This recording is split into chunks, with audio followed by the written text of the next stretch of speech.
اب اللہ کے حبیب صلی اللہ تعالی علیہ وسلم کے دست مبارکہ کی بات ہے. ہاتھ مبارک حضور اکرم صلی اللہ تعالی علیہ وسلم.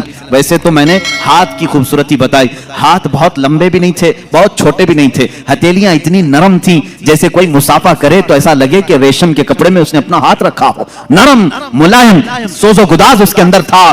لیکن اس کی طاقت و قوت کا حال یہ تھا, اس کی طاقت و قوت کا یہ حال تھا کہ حضور اکرم صلی اللہ تعالی علیہ وسلم نے ان ہاتھوں کو جہاں رکھا کیا کیا ہوا. ایک صحابی ہیں, چھوٹی عمر کے تھے, ان کے سر پر حضور صلی اللہ علیہ وسلم نے ہاتھ پھیرا اور کہا اللہ تجھے برکت عطا کرے. ان کی عمر 94 سال کی ہوئی, 94 سال کی, اور ان کے پورے سر میں ایک بال بھی سفید نہیں تھا.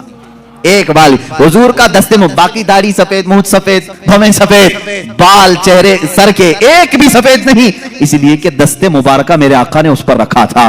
اور اتنا ہی نہیں, یہ دستے مبارکہ کی تاثیر حقیقی جو باطنی خوبصورتی ہے. ایک صحابی کہتے ہیں ہم رات کے وقت حضور کی مجلس میں بیٹھتے تھے, لیکن جب جانا ہوتا تو اندھیرا ہوتا. ایک بار ہم نے شکایت کی کہ یا رسول اللہ صلی اللہ علیہ وسلم روشنی نہیں ہے, بہت اندھیرا ہے, جائیں تو کیسے جائیں, کہیں راستے میں بھٹک نہ جائیں یا کہیں کھائی میں گر نہ جائیں. رسول کریم صلی اللہ تعالی علیہ وسلم نے فرمایا قریب کوئی لکڑی پڑی ہے لیتے آؤ.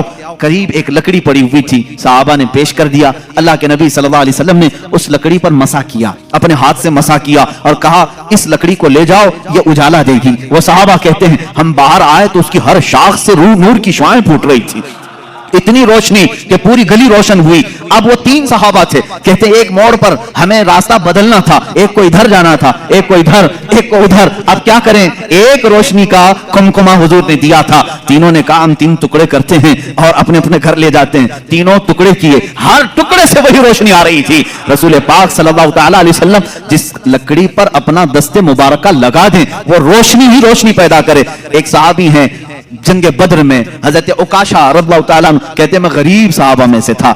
کسی کے پاس تلوار تھی, کسی کے پاس چاقو تھی, میرے پاس کچھ بھی نہیں تھا. میں حضور کی بارگاہ میں عرض کیا کہ آقا لڑنا تو مجھے بھی ہے, جذبہ جہاد میرے بھی اندر ہے, غریب ہی ہے, غربت کی وجہ سے میرے پاس کچھ نہیں. حضور نے ایک لکڑی اٹھائی اور کہا جاؤ اس سے جنگ کرو. وہ ایک پرانی لکڑی تھی. وہ صحابی کہتے ہیں میرے آقا نے اپنا دست مبارک اس لکڑی پر رکھا تھا, وہ ایسی غضب کی تلوار بنی کہ اسی سے میں نے کئی لوگوں کو گھاؤ دیے, زخم دیے, اور وہ لکڑی کسی کافر کے گردن کے قریب جاتی, گردن اڑ کر چلی جاتی تھی.